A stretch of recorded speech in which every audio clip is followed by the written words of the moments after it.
Hello students, here our next lecture of class 10th and topic is human respiratory system।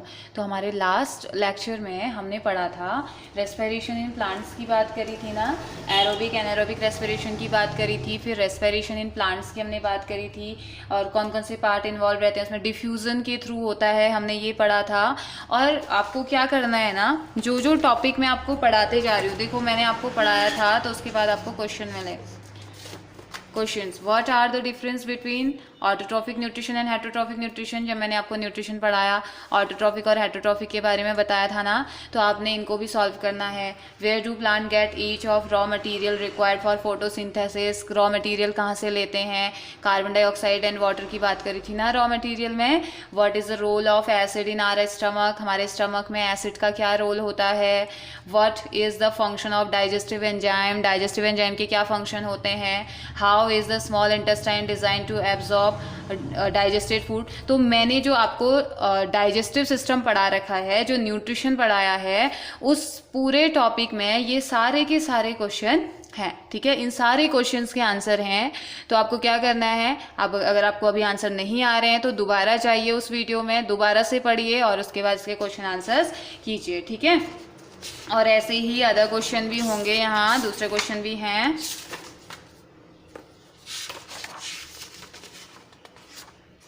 दूसरे question जैसे हमने क्या क्या पढ़ लिया है, जैसे ये हमने पढ़ा, why is diffusion insufficient to meet the oxygen requirement of multi cellular organism like humans. Human में डिफ्यूजन की प्रोसेस के थ्रू क्यों नहीं ऑक्सीजन का ट्रांसपोर्ट होता है, तो ये भी हमने पढ़ा था। और what criteria do we use to decide whether something is alive. Living beings से कैरेक्टरिस्टिक्स पढ़े थे ना, उसका आंसर है ये, वही इसका आंसर है। What are outside raw material use by an organism, एक ऑर्गेनिज्म से आउटसाइड रॉ मटेरियल क्या होते हैं किसी ऑर्गेनिज्म के। What processes would you consider essential for maintaining life, life को मेंटेन करने के लिए कौन कौन सी लाइफ प्रोसेसेस होती हैं, ये पढ़ना है। ये हमने सब पढ़ लिए हैं और आपको जो नहीं आएगा आप वो पूछ सकते हो, बट हमारे सारे जितने भी टॉपिक हमने पढ़े हैं उन सारे टॉपिक में ये सारे के सारे क्वेश्चन इंक्लूड हैं, या इन सारे क्वेश्चन के आंसर्स इंक्लूड हैं। कोई भी क्वेश्चन ऐसा नहीं है जिसका आंसर आपको वीडियो में नहीं मिलेगा या जिसका आंसर आपको लेक्चर में नहीं मिलेगा, ठीक है। ये सारे के सारे क्वेश्चन आपके पास हैं। तो आज हमारा जो टॉपिक है, हमने क्या पढ़ना है, आज हमारा टॉपिक है human respiratory system. Human respiratory system, ये ह्यूमन रेस्पिरेटरी सिस्टम का डायग्राम है। और कल हमने क्या पढ़ा था, हमारे लास्ट लेक्चर में हमने रेस्पिरेशन इन प्लांट्स की बात करी थी, जिसमें हेल्प करते हैं कौन, रूट हेल्प करते हैं। रूट में कौन होता है, रूट हेयर। रूट हेयर वाले जो पार्ट होते हैं जिसको कि एपिडर्मल सेल कहा जाता है, वो उसे हेल्प करते हैं। दूसरा स्टेम, स्टेम में लेंटिकल्स होते हैं जो हेल्प करते हैं। और लीव्स में स्ट्रोमेटा होते हैं जो उसे हेल्प करते हैं। फिर रेस्पिरेशन इन एनिमल्स की बात करी थी, उसमें हमने अलग अलग पार्ट्स पढ़े थे ना, अलग अलग ऑर्गेनिज्म के पास अलग अलग ऑर्गन्स होते हैं रेस्पिरेशन के लिए। जैसे अमीबा एंड पैरामीशियम में हमने पढ़ा था कि वो सेल मेम्ब्रेन के थ्रू रेस्पिरेशन करते हैं। अर्थवॉर्म स्किन के थ्रू करता है, फ्रॉग लंग्स एंड स्किन दोनों के थ्रू। इंसेक्ट जो होता है जैसे कि ग्रास हॉपर हो गया, ट्रैकियल सिस्टम या ट्रैकिया उसके पास होता है। फिश गिल्स के थ्रू, लैंड एनिमल्स लंग्स के थ्रू, है ना। ये सब हमने पढ़ लिया है। उसके बाद रेस्पिरेशन इन एमीबा भी हमने कंप्लीट कर लिया था। रेस्पिरेशन इन एक्वेटिक एनिमल भी हमने कंप्लीट कर लिया था। आज है रेस्पिरेशन इन टेरेस्ट्रियल्स या रेस्पिरेशन इज ह्यूमन बीइंग्स या ह्यूमन रेस्पिरेटरी सिस्टम। तो ह्यूमन रेस्पिरेटरी सिस्टम का डायग्राम, उससे पढ़ने से पहले हमें रेस्पिरेटरी सिस्टम का डायग्राम सीखना होगा। तो ये जरूरी है कि आप ये डायग्राम सीखो और उसके बाद आपको ये पूरा का पूरा समझ में आ जाएगा टॉपिक। तो जो ये वाला पार्ट होता है ह्यूमन रेस्पिरेटरी सिस्टम में, इसे हम क्या बोलते हैं, लंग्स, ठीक है। और this one is ribs, these are ribs. This is diaphragm, ये एल्वियोलर सैक, ये bronchioles, bronchi, larynx, pharynx, mouth cavity, nasal faces, trachea, ठीक है। रिंग्स ऑफ कार्टिलेज, ठीक है। और एल्विलॉय को जब हम देखेंगे, यहाँ पे एल्विलॉय प्रेजेंट रहती है। जब इसको आप माइक्रोस्कोप में देखेंगे तो आपको कुछ इस तरीके का ये दिखाई देता है पूरा कंप्लीट। एल्विलॉय कुछ ऐसा होता है, मेन गैसेस एक्सचेंज इसमें होता है, रेस्पिरेटरी ब्रोंकियल्स होते हैं। अब हम इन सब के क्या पढ़ेंगे, क्या क्या यूज हैं या इन सब का क्या क्या रोल है ह्यूमन रेस्पिरेटरी सिस्टम में, हम ये पढ़ने वाले हैं, ठीक है। तो जो हमारा ह्यूमन रेस्पिरेटरी सिस्टम है कुछ इस तरीके से आप देखिए और मैं बताती हूँ आपको। ह्यूमन रेस्पिरेटरी सिस्टम, ह्यूमन की जो बॉडी है ना वो 3 पार्ट में डिवाइड है, ठीक है, हेड, थोरैक्स एंड एब्डोमेन, ठीक है। तो सबसे पहले, और साथ ही साथ आपको ना नोट्स भी बनाने हैं, ठीक है, आप नोट्स भी बनाते जाइए क्योंकि मैं लिख भी रही हूँ, मैं आपको एक्सप्लेन भी कर रही हूँ, तो साथ ही साथ आपको क्या करना है, सुनना भी है और नोट्स भी आपने साथ साथ बनाने हैं। इससे फ़ायदा आपको ही होगा, आपको जल्दी लर्न भी हो जाएगा और आपके लिए बहुत टाइम तक के लिए ये रहेगा अभी कंटेंट आपके पास। तो ह्यूमन की जो बॉडी होती है, ह्यूमन बॉडी इज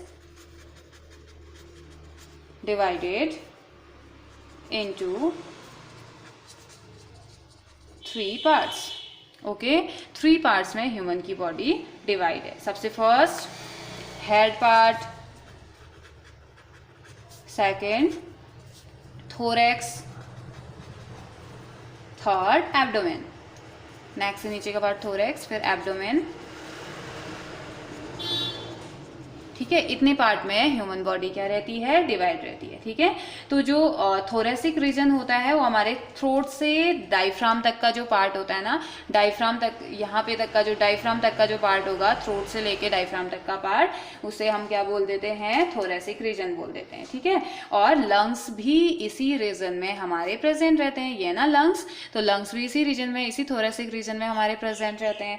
तो रेस्पिरेशन ह्यूमन में कैसे होता है हमने वो पढ़ना है, ठीक है। तो respiration in human consist of following parts, कौन कौन से पार्ट्स रेस्पिरेशन में इन्वॉल्व रहते हैं, तो आप लिखेंगे it consist of following parts, human respiratory system, ठीक है। कौन, ह्यूमन रेस्पिरेटरी सिस्टम। तो क्या क्या होते हैं, सबसे पहले नॉस्ट्रिल आते हैं, क्या करते हैं नॉस्ट्रिल, सांस लेने का काम करेंगे ना अंदर, तो nostrils. Second nasal cavity, third pharynx,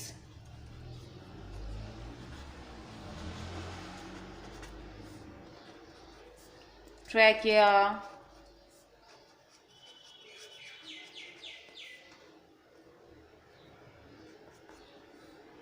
lungs,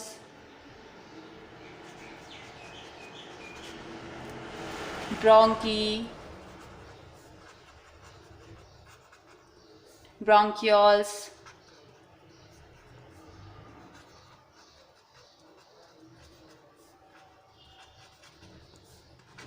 eighth one is alveoli। तो इन सारे पार्ट्स के बारे में हम पढ़ेंगे, किसका क्या रोल है ये हमने पढ़ना है। तो ह्यूमन रेस्पिरेटरी सिस्टम कंसिस्ट करता है नॉस्ट्रिल को, नेजल कैविटी को, फेरिंग्स को, ट्रैकिया को, लंग्स को, ब्रोंकी को, ब्रोंकियल्स को और एल्वियोलाई को। देखो ये दिख रहा है ना, नॉस्ट्रिल्स यहाँ पे प्रेजेंट रहते हैं, नेजल पैसेज हमारा है, नेजल कैविटी है, फेरिंग्स हमें दिखाई दे रहा है, दिस वन इज फेरिंग्स, ये है pharynx.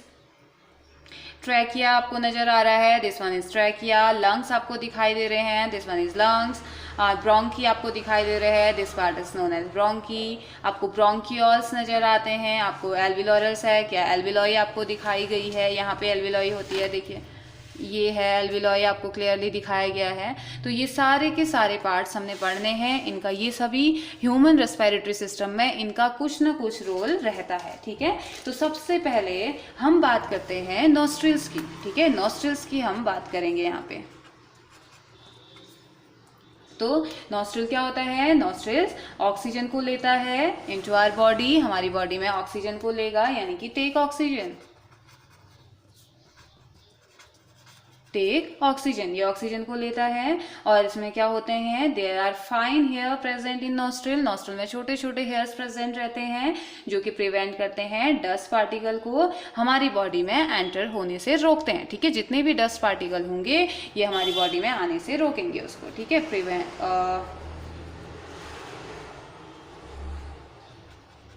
There are fine hairs present in nostrils which prevent the dust particles to enter in our body. ठीक है, तो ये क्या करते हैं, नॉस्ट्रल का काम है ऑक्सीजन को लेंगे और फाइन हेयर्स इसमें प्रेजेंट रहते हैं नॉस्ट्रल में, जो कि डस्ट पार्टिकल की एंट्री को रोकते हैं। हमारी बॉडी में डस्ट पार्टिकल की एंट्री को रोकता है। सेकंड वन इज, ये तो फर्स्ट था, सेकंड क्या है, nasal cavity. Nasal cavity, nasal cavity में क्या होते हैं, the nasal cavity receive air from nostril. तो ये क्या करेगी, यहाँ से नॉस्ट्रल से एयर को रिसीव करती है, रिसीव ऑक्सीजन फ्रॉम नॉस्ट्रल्स। ठीक है, नॉस्ट्रल से इसने एयर को लिया। और जो सेंट्रल सेप्टम होता है, एक सेंट्रल सेप्टम इसमें प्रेजेंट रहता है, जो डिवाइड करता है नेसल कैविटी को दो पैसेज में, लेफ्ट और राइट पैसेज में इसको डिवाइड करता है। तो जो ये नेसल पैसेज होता है वो एपिथेलियम सिलिएटेड सेल्स इसमें प्रेजेंट रहती है और म्यूकस इसमें रहता है, जिसे कि हम क्या बोलते हैं, एक स्ट्रिकी सब्सटेंस, चिपचिपा सब्सटेंस होता है म्यूकस, तो इसमें प्रेजेंट रहता है। ठीक है, नेसल पैसेज यानी कि नेसल कैविटी जो होती है, नेसल पैसेज ये होता है, ये इसको दो पार्ट में, लेफ्ट और राइट पार्ट में इसको डिवाइड करता है, दो पैसेज में डिवाइड करता है। और एपिथेलियम, यहाँ पे को एपिथेलियम सिलिएटेड सेल्स होती है और म्यूकस होता है इसी नोज के पास, इसी नेसल कैविटी के पास। और जो सिलिएटेड सेल्स होती हैं उनका काम क्या होता है, तो इसके पास क्या रहता है, एक तो होती है सिलिएटेड सेल्स, ठीक है, दूसरा इसके पास क्या रहता है, म्यूकस।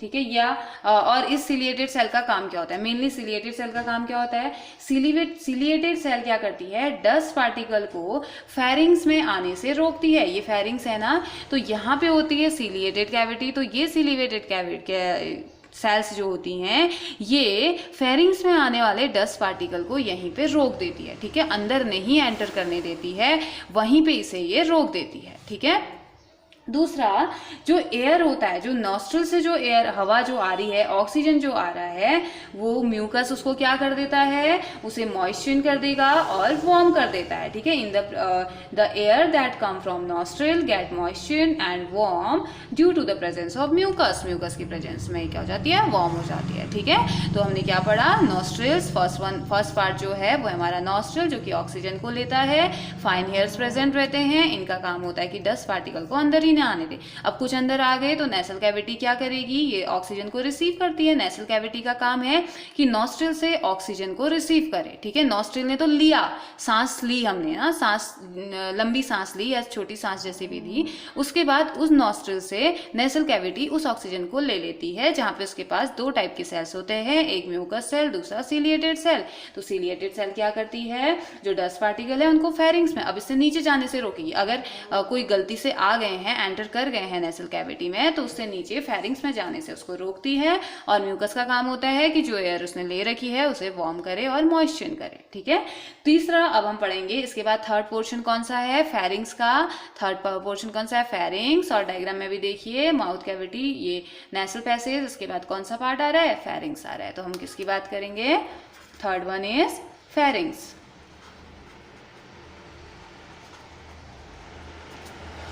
ओके, तो फेरिंग्स की बात, फेरिंग्स क्या होता है, एक कॉमन पैसेज होता है फूड और एयर का। यहाँ तक, जब तक आप फेरिंग्स की बात करेंगे, ये एक कॉमन पैसेज होता है जहाँ पे फूड और एयर दोनों ही आते हैं। उसके बाद इसको तीन पार्ट में डिवाइड कर दिया जाता है। यहाँ से इस पार्ट के बाद ये तीन पार्ट में, यानी कि 3 पार्ट में डिवाइड हो जाता है। और ये जरूरी है, क्योंकि अगर एक ही पाइप से खाना भी खाएंगे, एक ही पाइप से सांस भी लेंगे तो प्रॉब्लम हो जाएगी ना।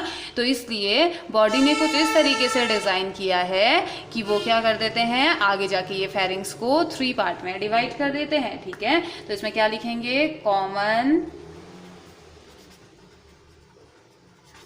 Of food and air. यहाँ पे तक तो ये कॉमन होता है, दोनों के लिए होता है, फूड भी यहीं से जाएगा और एयर भी यहीं से जाएगी। लेकिन इसके बाद it is further divided into 3 parts. इसको डिवाइड कर दिया जाता है 3 पार्ट्स में। फर्स्ट पार्ट क्या होता है इसका, ईसोफेगस। ईसोफेगस हम पढ़ के आ चुके हैं ना, क्या होता है oesophagus, oesophagus is food pipe. यहाँ से एक पार्ट बन जाए, यहाँ आपको डायग्राम में नहीं दिखाया गया है क्योंकि सिर्फ रेस्पिरेटरी सिस्टम दिखाया है। Food pipe where the food goes, जहाँ खाना जाएगा। दूसरा पार्ट क्या होता है, ट्रैकिया, ठीक है। सॉरी 3 पार्ट्स में नहीं, 2 पार्ट्स में ही डिवाइड होगा, 2 ही पार्ट में तो डिवाइड होगा ना, 3 पार्ट कहाँ से आएंगे। दूसरा पहला पार्ट इसोफेगस, दूसरा पार्ट ट्रैकिया होगा, ठीक है। 2 ही पार्ट में तो डिवाइड होगा ना, एक फूड पाइप में, दूसरा एयर पाइप में, थर्ड पार्ट कोई नहीं होता है। तो फेरिंग्स कॉमन पैसेज होता है फूड और एयर का, और ये 2 पार्ट में डिवाइड रहता है। फर्स्ट वन इज इसोफेगस और second one is trachea. Trachea को क्या बोलते हैं, विंड पाइप। ओके, 2 पार्ट होते हैं, ठीक है। तो अब इसमें क्या होता है हमारा कुछ चीज, अच्छा मैं आपको डिवीजन दिखा देती हूँ कैसे डिवाइड होता है, ये मैं आपको शो करती हूँ, एक रफ डायग्राम में बना रही हूँ।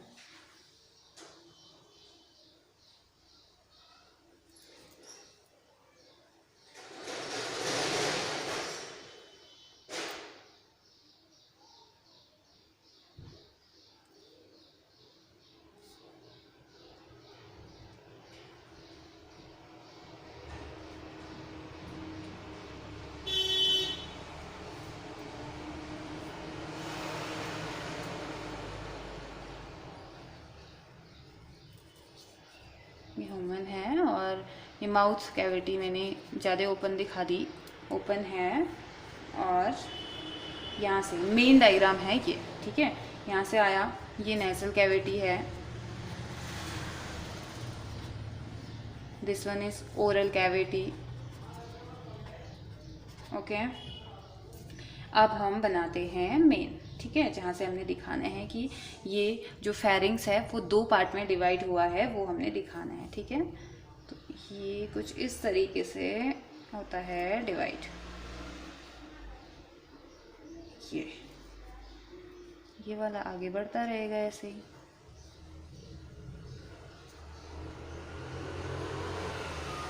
तो ये हो गया इसोफेगस,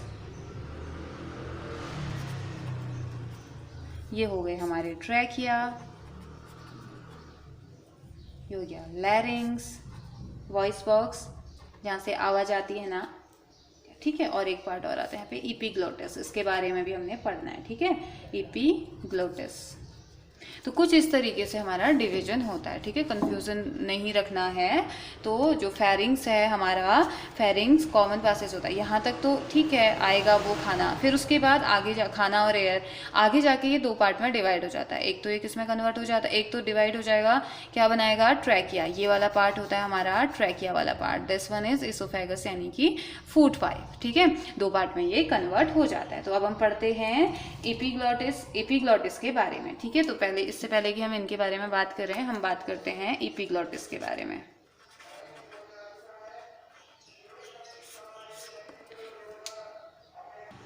तो एपिग्लोटिस क्या होता है, एपिग्लोटिस एक छोटा सा फ्लैप स्ट्रक्चर होता है, जैसे कि हमने देखा ना, ये एक फ्लैप लाइक स्ट्रक्चर ये होता है जो कि अटैच रहता है कहाँ पे, लैरिंग्स की जो एंटर वाला जो पार्ट है ना, लैरिंग्स का जो एंटर वाला पार्ट है, जो स्टार्टिंग वाला जो पार्ट है, यहाँ पे ये प्रेजेंट रहता है।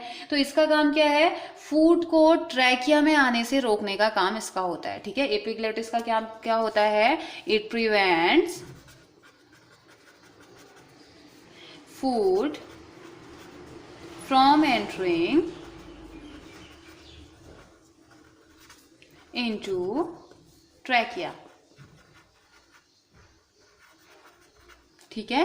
ट्रैकिया में एंटर करने से ये फूड को रोकता है, कौन, एपिग्लोटिस। तो आपका क्वेश्चन आ सकता है इसमें कि what is the function of epiglottis, या एपिग्लोटिस क्या है। तो आप यहाँ पे लिखोगे, एपिग्लोटिस एक फ्लैप लाइक स्ट्रक्चर होता है जो कि प्रिवेंट करता है फूड के पार्टिकल्स को ट्रैकिया में आने से, ठीक है। नेक्स्ट वन, अब हम पढ़ेंगे ट्रैकिया के बारे में, ठीक है। और हमारा है 4th trachea.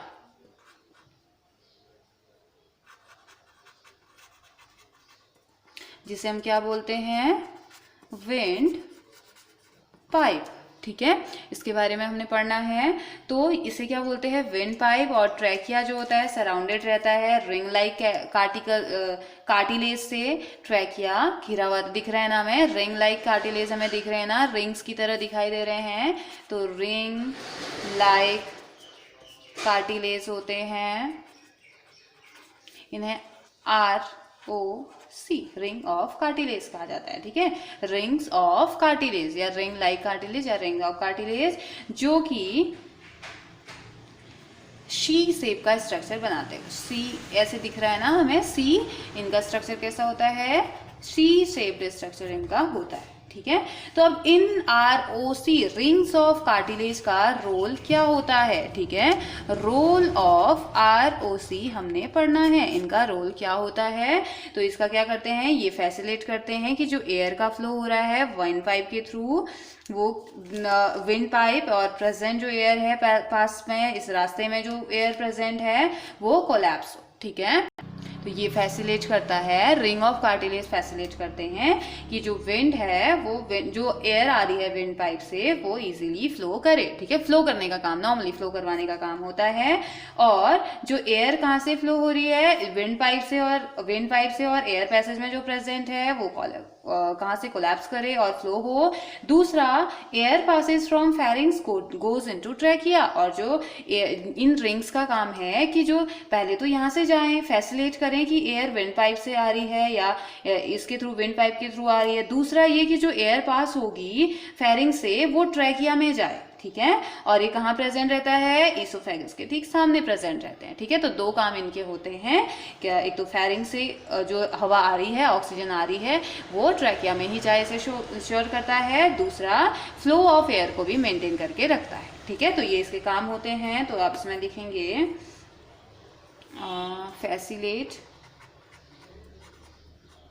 facilitates flow of air through, यहीं से जाए उसे फैसिलिटेट करता है, the wind pipe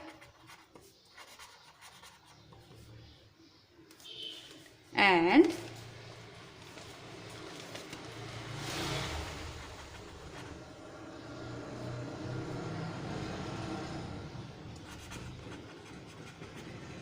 present air passes from collapse, okay. Second काम होता है, air passes from pharynx goes into trachea, okay. अब ये काम आपका है कि आपने इसे नोट करना है, ठीक है, आप इसको नोट करोगे, फेयर कॉपी में आप इसे नोट करेंगे, अपनी फेयर कॉपी भी बनाइए, उसमें नोट्स बनाइए। तो ये हमने इतना पढ़ा, ट्रैकिया का क्या रोल है, ये सारी चीज़ें हमने पढ़ ली है। ह्यूमन रेस्पिरेटरी सिस्टम में नॉस्ट्रल, नेसल कैविटी, फेरिंग्स दो पार्ट में डिवाइड है, इसोफेगस में और ट्रैकिया में। तो एपिग्लॉटिस नाम का एक पार्ट आता है जो कि प्रिवेंट करता है फूड को ट्रैकिया में जाने से रोकता है। और कभी कभी ऐसा होता है कि अगर खाना ट्रैकिया में एंटर कर गया तो फंस जाता है ना पाइप में और हमें खांसी आने लगती है, तो वो जल्दी से उसे निकालने का काम होता है उसका, ठीक है। तो ट्रैकिया, जिसे हम विंड पाइप कहते हैं, रिंग लाइक स्ट्रक्चर या रिंग्स ऑफ कार्टिलेज होते हैं इसमें, ROC कहा जाता है, सी शेप का होता है। रोल्स हमने इसके पढ़ लिया, ठीक है, क्या क्या रोल है। अब नेक्स्ट हमारा आता है, इसके बाद कौन सा पार्ट है, देखो, रिंग्स ऑफ कार्टिलेज के बाद कौन सा पार्ट है, ये है ना रिंग्स ऑफ कार्टिलेज। तो कौन सा पार्ट दिया है, लंग दिया है ना, तो अब हम कौन सा पार्ट को पढ़ेंगे, अब हम पढ़ेंगे लंग्स को, ठीक है। अब हम बात करेंगे हमारे लंग्स की।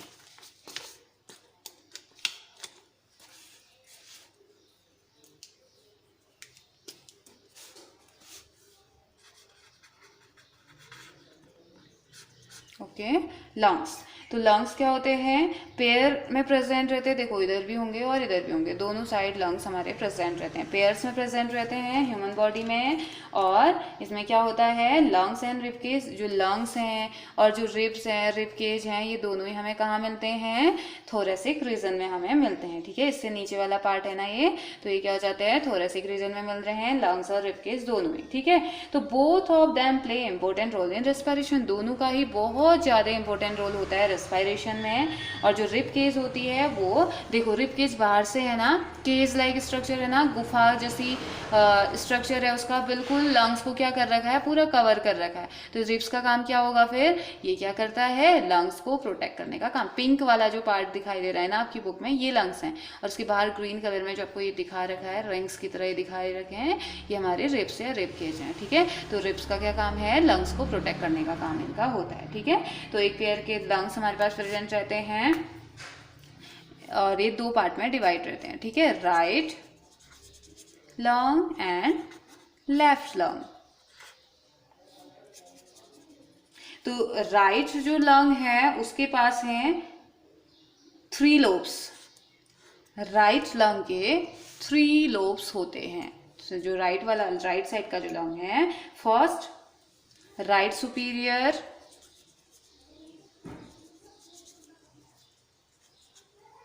राइट मिडिल, आपको बहुत ध्यान से सुनना है और बहुत ध्यान से पढ़ना है, और right inferior.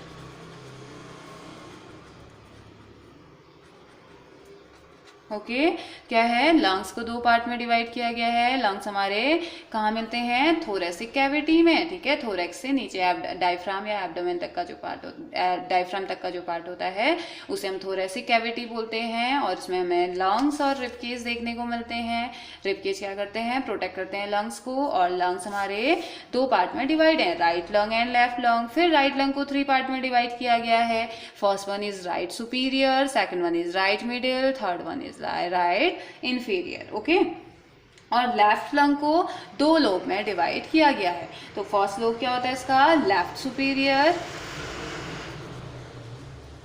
And second one is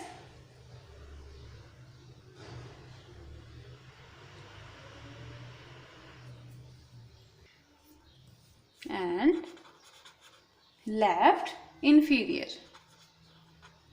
okay ये राइट साइड का तो सब राइट राइट राइट, ये लेफ्ट साइड का है तो लेफ्ट। अब देखो लंग्स में कितने लोब हो गए, फिर 1 2 3 4 5। तो आपका एक क्वेश्चन तो यहीं से बनता है कि how many lobes are present in lungs. तो कितने लोब्स प्रेजेंट हैं, 5।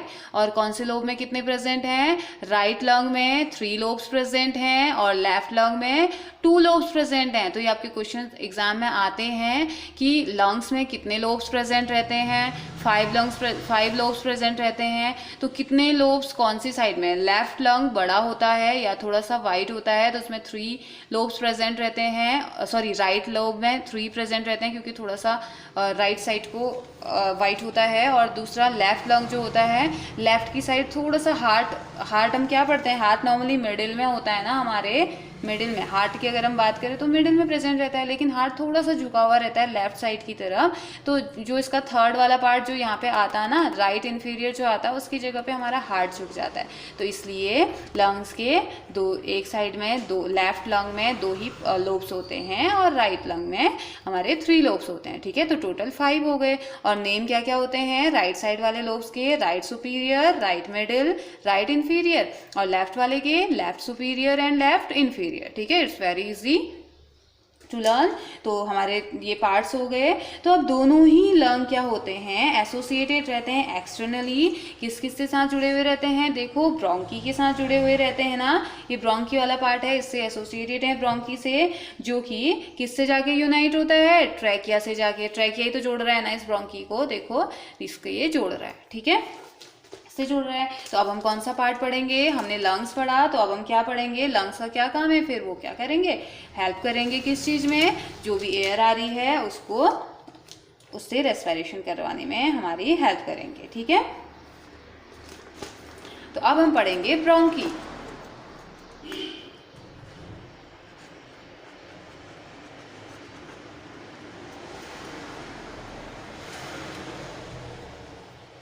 तो ब्रोंकी क्या होता है, ट्रैकिया को फिर फर्दर डिवाइड कर दिया जाता है ट्यूब लाइक स्ट्रक्चर में। देखो ये ट्रैकिया है ना, फिर ये डिवाइड हुआ है ना, एक पार्ट इधर गया है एक पार्ट इधर गया है। तो जब ट्रैकिया डिवाइड हो जाता है, फर्दर डिवाइड हो जाता है, तो एक पार्ट बनाता है किसका, ट्यूब लाइक स्ट्रक्चर जो उसका होता है, उसे हम बोल देते हैं ब्रोंकी, ठीक है, ट्यूब लाइक स्ट्रक्चर, ठीक है। ट्यूब लाइक स्ट्रक्चर को हम क्या बोल देते हैं, ब्रोंकी बोल देते हैं। फिर उसके बाद नेक्स्ट आता है ब्रोंकियोल्स। ब्रोंकियोल्स क्या होते हैं? लंग्स के साथ, with in the lungs each bronchus is further rapidly divides. तो लंग्स के साथ फिर हर एक ब्रोंकियल्स को या हर एक ब्रोंकस को डिवाइड किया जाता है, जो कि आगे जाके फॉर्म करते हैं किसका? ब्रोंकियोल्स का। देखो ये छोटे छोटे इस तरीके से ब्रांचेस निकली हुई है ना, ऐसे ऐसे, तो ये क्या है? हमारे ब्रोंकियोल्स। ठीक है, तो ब्रोंकियोल्स क्या होते हैं? फर्दर डिवाइड रहते हैं। ब्रोंकस जो डिवाइड हो जाते हैं, ये ब्रोंकी या जो ब्रोंकस डिवाइड हो जाएंगे आगे जाके, तो उनको ही हम क्या बोल देते हैं? ब्रोंकियोल्स बोल देते हैं। और एयर फ्रॉम दीज ब्रोंकियोल्स, तो यहाँ से मतलब कि मेन हो क्या रहा है? एयर का पैसेज हम पढ़ रहे हैं। पहले एयर कहाँ आई? कोई बहुत कॉम्प्लेक्स मैकेनिज्म इसकी नहीं है। सबसे पहले एयर यहाँ नॉस्ट्रल में आई, फिर नेसल कैविटी में आई। एयर आ रही है, हम वही पढ़ रहे हैं। हर स्टेप में हम नहीं बोलेंगे कि एयर आ रही है या ऑक्सीजन आ रही है, हम ऐसा नहीं बोलेंगे। ठीक है, ये ट्रैकिया में आई, ट्रैकिया के बाद लंग्स में आई, लंग्स के बाद ब्रोंकस में आई या ब्रोंकी में आई। अब ब्रोंकियल से ब्रोंकियल्स में डिवाइड हो गया। अब यहाँ से एयर कहाँ जाएगी? एयर कहाँ पास होगी? To alveoli. अब देखो एल्विलोई क्या होता है? Alveoli are tiny clusters of air chamber, छोटे छोटे पार्ट्स होते हैं। यहाँ पे आपको दिखाई देंगे, देखो एल्विलोरल सैक या एल्विलोई यहाँ पे आपको दिखा रखा है। बहुत ही छोटा पार्ट होता है एल्विलोई, छोटे से होते हैं ये, जो प्रोवाइड करते हैं सरफेस फॉर गैसेस एक्सचेंज के लिए, सरफेस देते हैं। Provide surface for gaseous exchange, surface for gaseous exchange, gaseous exchange के लिए क्या देते हैं? सरफेस प्रोवाइड करते हैं। ठीक है, और जो वॉल होती है ना एल्विलोई की, वो एक नेटवर्क के साथ जुड़ी हुई रहती है। कौन से नेटवर्क के साथ? ब्लड वेसल्स की नेटवर्क के साथ, जिनको हम क्या बोलते हैं? कैपिलरी बोलते हैं। ठीक है, तो आप क्या लिखोगे इसमें? आप लिखोगे the wall of these एल्विलोई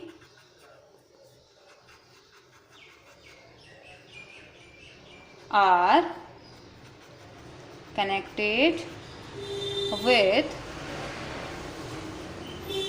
network of blood vessel, इसको हम क्या बोलते हैं? कैपिलरीज। ठीक है, इससे जुड़ी हुई रहती है। और ये क्या होते हैं? These alveoli are functional unit of respiration. The most important term, alveoli are functional unit of respiration. तो functional unit of respiration is, इसको बोलते हैं alveoli। ठीक है, तो हमने क्या क्या पढ़ा? हमने पढ़ा कि ह्यूमन रेस्पिरेटरी सिस्टम कंसिस्ट करता है इतने सारे पार्ट्स को। नॉस्ट्रल से एयर पास होगी नेसल कैविटी में, नेसल कैविटी से एयर पास होगी फेरिंग्स में, फेरिंग से ट्रैकिया में पास होगी, ट्रैकिया से लंग्स में जाएगी, लंग्स में उसको ब्रोंकी मिलेंगे, ब्रोंकस मिलेंगे, फिर ब्रोंकियल्स मिलेंगे, फिर एल्विलोई मिलेंगी। फिर यहाँ पे एल्विलोई में क्या होगा ना, अब ऑक्सीजन पहुँच गई, वहाँ कार्बन डाइऑक्साइड भी तो प्रेजेंट होगी ना, कार्बन डाइऑक्साइड को बाहर भी तो निकालना है। तो मेन गैसेस एक्सचेंज का लिए जो सरफेस प्रोवाइड करता है वो ये एल्विलोई प्रोवाइड करता है, ऑक्सीजन को एंटर करने में और कार्बन डाइऑक्साइड को इसी ट्रैक से बाहर निकालने में ये हेल्प करेगा। अब आप इसको उल्टा पढ़ोगे, जब आप रिमूवल की बात करोगे ना, पहले एल्विलोई, फिर ब्रोंकियल्स, फिर ब्रोंकी, फिर लंग्स, फिर ट्रैकिया, फिर फेरिंग्स, नेसल कैविटी और नॉस्ट्रल्स के थ्रू फिर कार्बन डाइऑक्साइड बाहर भी आ जाती है, हम सांस लेते हैं और छोड़ते हैं ना, ऐसे। और फिर यहीं पे कोई रेस्पिरेशन की प्रोसेस हो रही होती है, ऑक्सीडेशन हो रहा होता है फूड मॉलिक्यूल का, एनर्जी मिल रही होती है, सारी प्रोसेस होती है। ठीक है, तो ये क्या हो गया हमारा रेस्पिरेटरी सिस्टम के हमने टर्म्स पढ़ लिए। तो इतना आपको समझ आ गया होगा इसमें क्या क्या होता है रेस्पिरेशन में या ह्यूमन रेस्पिरेटरी सिस्टम में, कौन कौन से पार्ट इन्वॉल्व होते हैं। तो अब हमने पढ़ना है ब्रीदिंग। ठीक है, ब्रीदिंग हम वैसे पढ़ चुके हैं, थोड़ा सा ब्रीदिंग की मैकेनिज्म, इनहेलेशन और एक्सहेलेशन कैसे काम करते हैं हमने वो पढ़ना, मतलब कि सांस लेते हैं तो तब हमारे थोड़े सी कैविटी में, डायफ्राम में क्या चेंजेज आते हैं, और जब हम सांस छोड़ते हैं तो क्या होता है। और ये आप खुद ही सांस एक बार लीजिए और छोड़िए, आप फील कीजिए कि आपके डायफ्राम में क्या फील हो रहा है या कैसा आपको लग रहा है। तो सबसे पहले हम बात करते हैं ब्रीथिंग की। ठीक है,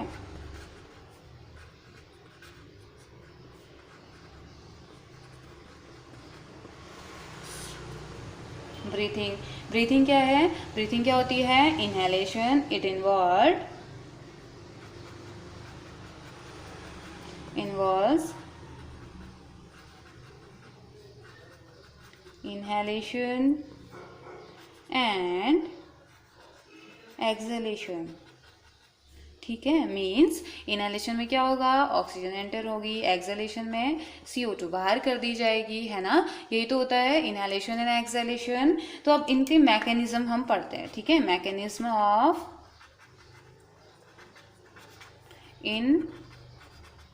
inhalation and exhalation.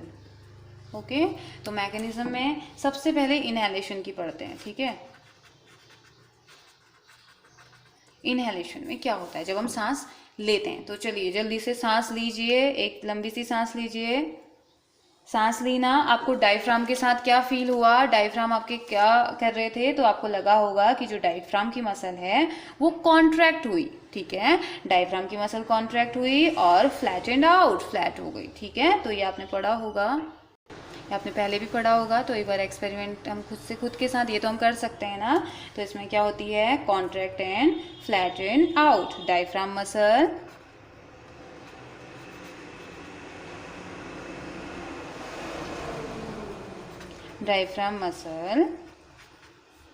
Contract and flatten out.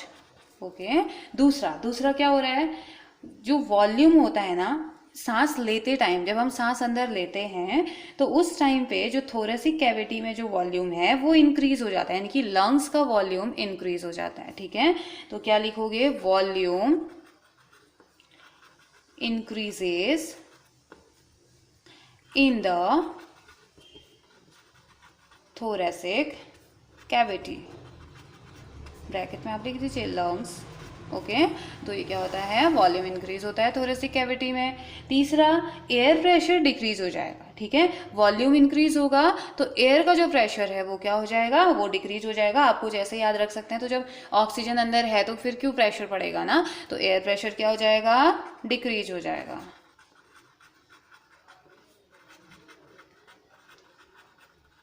कहाँ, थोरेसिक कैविटी में। ठीक है, और साथ ही साथ एयर कहाँ फ्लो हो जाएगी, एयर फ्लोज इनटू लंग्स, फिर लंग्स के थ्रू बाकी अदर पार्ट्स में, एल्वियोलाई वगैरह में वो जाएगा। ठीक है, इनहेलेशन में क्या हुआ, डायफ्राम की मसल हमें लगा कि कॉन्ट्रैक्ट हो रही है और फ्लैटन आउट हो रही है। वॉल्यूम जो होता है थोरेसिक कैविटी का वो इंक्रीज हो जाता है, वॉल्यूम इंक्रीज होगा लेकिन एयर प्रेशर डिक्रीज हो जाएगा। ठीक है, और एयर कहाँ फ्लो करेगी, लंग्स में फ्लो करना स्टार्ट कर देती है। ठीक है, दूसरा, एक्सहेलेशन की मैकेनिज्म में क्या होगा, एक्सहेलेशन में क्या होता है,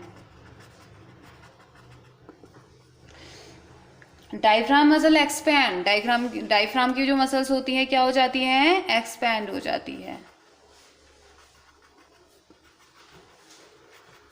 सांस छोड़ के देखिए, आपको लगेगा कि वो एक्सपैंड हो रही हैं।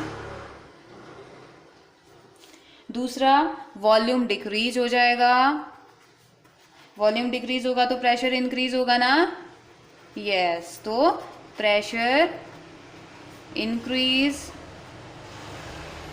और air flows out from the lungs. यहाँ तो क्या हो रहा था, air flows into the lungs, lungs में जा रही थी, यहाँ से एयर फ्लोज आउट, बाहर निकल जाएगी फ्रॉम लंग्स।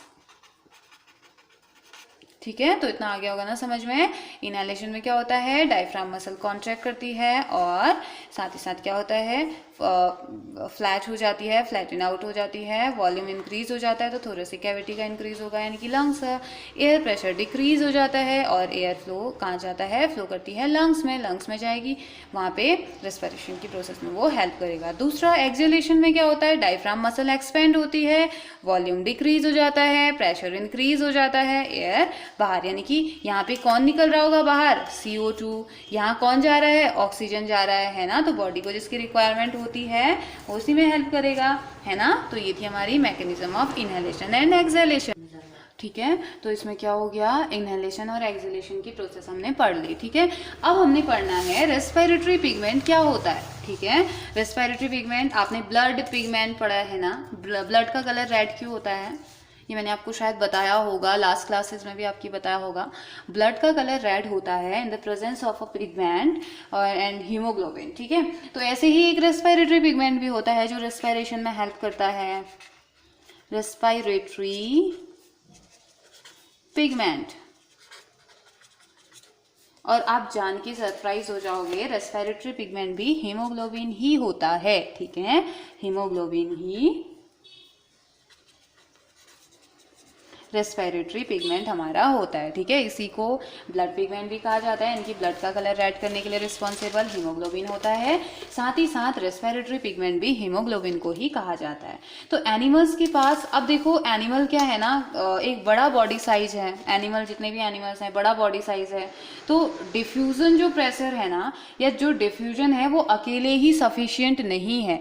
एनिमल की बॉडी के लिए गैसियस एक्सचेंज के लिए या ऑक्सीजन के को कैरी करके लंग्स तक ले जाने के लिए, फिर लंग्स से, अब लंग्स में जाने के बाद क्या होगा, यहाँ पे जब पूरा एल्वियोलरी सैक में या एल्वियोलाई में जब सारा एक्सचेंज हो जाएगा तो उसके बाद का काम क्या है, ब्लड में मिक्स करके हर बॉडी के पार्ट तक पहुंचाना तो काम है ना इसका। ऑक्सीजन को हर एक बॉडी पार्ट तक पहुंचाना होगा, तो उसके लिए कौन हेल्प करेगा, ब्लड हेल्प करेगा। तो ह्यूमन की बॉडी या किसी भी एनिमल की बॉडी बहुत बड़ी होती है, तो वहाँ पे सिर्फ डिफ्यूजन के बेसिस पे हम नहीं एक्सचेंज करवा सकते हैं, हमारी बॉडी नहीं एक्सचेंज करवा सकती है किसको, ऑक्सीजन को। तो इसीलिए तो यहाँ पे कहा जा रहा है आपसे कि सफिशिएंट नहीं होती है ह्यूमन बॉडी ऑक्सीजन को कैरी करने के लिए लंग से फिर अलग अलग पार्ट तक बॉडी के, तो instead of these organism required respiratory pigment for this. इसीलिए ऐसे ऑर्गेनिज्म की बॉडी जिनकी बॉडी बड़ी होती है उनको ज़रूरत होती है रेस्पिरेटरी पिगमेंट की, ठीक है। और ऐसे ही हमारी बॉडी को भी चाहिए, तो हमारी बॉडी का रेस्पिरेटरी पिगमेंट क्या है, हीमोग्लोबिन, ठीक है। तो हीमोग्लोबिन क्या होता है, रेस्पिरेटरी पिगमेंट होता है which is high affinity to oxygen molecules. इनके ऑक्सीजन के मॉलिक्यूल्स के लिए बहुत ज़्यादा एफिनिटीज की होती है, बहुत जल्दी बाइंड हो जाता है ऑक्सीजन के मॉलिक्यूल से, कौन, हीमोग्लोबिन, ठीक है। और हेल्प करता है क्या, कैरिंग ऑक्सीजन, यानी कि help in carrying oxygen to different parts of the body। इसको क्या कहा जाता है, it is also known as oxygen carrier. Carry करके लेके जाता है ना, तो ऑक्सीजन कैरियर इसे कहा जाता है। तो रेस्पिरेटरी पिगमेंट क्या होता है, हीमोग्लोबिन होता है। और हीमोग्लोबिन की या रेस्पिरेटरी पिगमेंट की ज़रूरत क्यों पड़ती है, क्योंकि एनिमल की बॉडी बड़ी होने की वजह से डिफ्यूज़न के ही थ्रू, अगर डिफ्यूज़न में ही डिपेंड रहे ना तो कई साल लग जाएंगे एक बार के ऑक्सीजन के जाने में, तो इसीलिए एक रेस्पिरेटरी पिगमेंट की ज़रूरत होती है। और वो रेस्पिरेटरी पिगमेंट क्या होता है, हीमोग्लोबिन। और हीमोग्लोबिन हेल्प किस में करता है, ऑक्सीजन को अलग अलग बॉडी के अलग अलग पार्ट्स में पहुंचाने का काम करता है। कैसे, क्योंकि ये किस में मिक्स रहता है, ब्लड में मिक्स रहेगा, और ब्लड हमारे बॉडी के हर एक पार्ट्स तक जाता है ना, एक एक पार्ट तक जाता है, और इस वजह से इसको क्या कहा जाता है, ऑक्सीजन कैरियर भी कहा जाता है, ठीक है। तो आज हमने क्या पढ़ा, हमने रेस्पिरेटरी सिस्टम पढ़ा, हम ह्यूमन रेस्पिरेटरी सिस्टम पढ़ा, उसके कौन कौन से पार्ट्स हैं हमने उनके बारे में पढ़ा, ठीक है, सारे पार्ट्स हमने पढ़े। और इसमें एक इम्पोर्टेंट पार्ट हमने पढ़ा था, कौन सा, एक तो एपिग्लॉटिस हमने पढ़ा था, ये क्या करता है, it prevent food from entering to trachea, खाने को ट्रैकिया में एंटर करने से ये रोकता है, ठीक है। दूसरा हमने रोल पढ़ा था रिंग ऑफ कार्टिलेज का, जो कि क्या करता है, एयर को कोलैप्स होने से रोकता है, ठीक है। ये फैसिलिटेट करता है कि एयर कोलैप्स ना हो जाए, और एयर को पास करता है कहाँ, from pharynx into the trachea, pharynx से ट्रैकिया में डालने का काम भी इसका होता है, ठीक है। तो इतना हमने आज पढ़ा ह्यूमन रेस्पिरेटरी सिस्टम में। उसके बाद हमने लंग्स पढ़ा, ये भी बहुत ज़्यादा इंपॉर्टेंट था। There are 5 lobes in the lungs, right lung and, पहले तो 2 लंग होते हैं, 2 पार्ट में डिवाइड होता है, राइट और लेफ्ट लंग में, ठीक है। राइट वाला राइट सुपीरियर, राइट मिडिल और राइट इंफीरियर लोब्स में डिवाइड रहता है। ये लेफ्ट सुपीरियर और लेफ्ट इंफीरियर में लेफ्ट वाला लंग डिवाइड रहता है। और यहाँ से हमने पढ़ा कि 5 लोब्स होते हैं हमारे लंग के, ठीक है। और उसके बाद हमने और रीज़न क्या पढ़ा कि लेफ्ट लंग में 2 ही और इसमें 3 क्यों होते हैं, क्योंकि जो राइट लंग होता है थोड़ा सा बड़ा होता है लेफ्ट लंग से, और लेफ्ट लंग छोटा होता है, और छोटा यहाँ पे, और जो थोड़ा सा स्पेस होता है वहाँ पे हार्ट झुक जाता है थोड़ा सा, इसलिए हमें हार्ट बीट लेफ्ट साइड में फील होती है, जबकि हार्ट हमारा प्रेजेंट रहता है कहाँ, मिडिल में, लेकिन थोड़ा सा झुका हुआ रहता है लेफ्ट लंग की तरफ या लेफ्ट साइड की तरफ, तो इसीलिए हमें हार्ट बीट हमारी लेफ्ट साइड में फील होती है, ठीक है। फिर हमने ब्रोंकी पढ़ा, ट्यूब लाइक स्ट्रक्चर होता है। फिर इसी में ब्रोंक्यूल्स पढ़े जो कि और आगे जाके फर्दर डिवाइड होते हैं, और एल्विलोई का फॉर्मेशन एल्विलोइस में होती है। एल्विलोई सरफेस ऑफ गैसेस एक्सचेंज होता है। वॉल ऑफ एल्विलोई कनेक्टेड रहती है किससे? ब्लड वेसल यानी कि कैपिलरीज के साथ, एक नेटवर्क के साथ ये जुड़ी हुई रहती है। और फंक्शनल यूनिट होती है रेस्पिरेशन की, कौन? एल्विलोई, ठीक है। एल्विलोई ही फंक्शनल यूनिट होती है किसकी? रेस्पिरेशन की। फिर हमने ब्रीथिंग पढ़ा, ब्रीथिंग में हमने पढ़ा कि ये इन्वॉल्व होता है इनहेलेशन एंड एक्सहेलेशन में। इनहेलेशन में ऑक्सीजन, एक्सहेलेशन में कार्बन डाइऑक्साइड, ठीक है। मीन्स कि जब हम सांस लेते हैं तो ऑक्सीजन को लेते हैं, जब हम सांस छोड़ते हैं तो कार्बन डाइऑक्साइड को छोड़ते हैं, ठीक है। तो फिर हमने mechanism of inhalation and exhalation पढ़ी थी। इनहेलेशन में क्या होता है, एक्सहेलेशन में क्या होता है, इसमें डायफ्राम मसल कॉन्ट्रैक्ट होती है और फ्लैटन आउट होती है।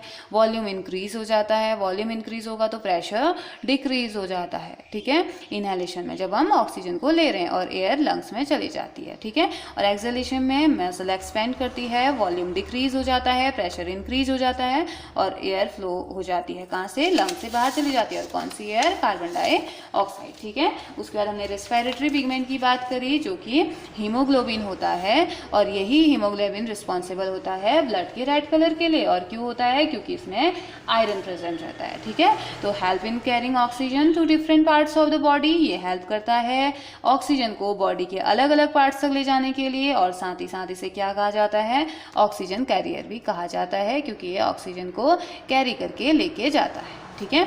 तो आज के लेक्चर में हमने इतना पढ़ा। हम नेक्स्ट लेक्चर में पढ़ेंगे ट्रांसपोर्टेशन, ठीक है। ट्रांसपोर्टेशन में हमारा क्या आ जाएगा? सर्कुलेटरी सिस्टम, है ना। हम क्या पढ़ रहे हैं? लाइफ प्रोसेसेस पढ़ रहे हैं सारी की सारी। रेस्पिरेशन भी तो लाइफ प्रोसेस था ना, तो अब ऐसे ही ट्रांसपोर्टेशन पढ़ेंगे। ट्रांसपोर्टेशन में हमारा सर्कुलेटरी सिस्टम आ जाएगा। फिर उसके बाद बाकी के ह्यूमन में भी पढ़ेंगे, बाकी एनिमल्स में भी पढ़ेंगे।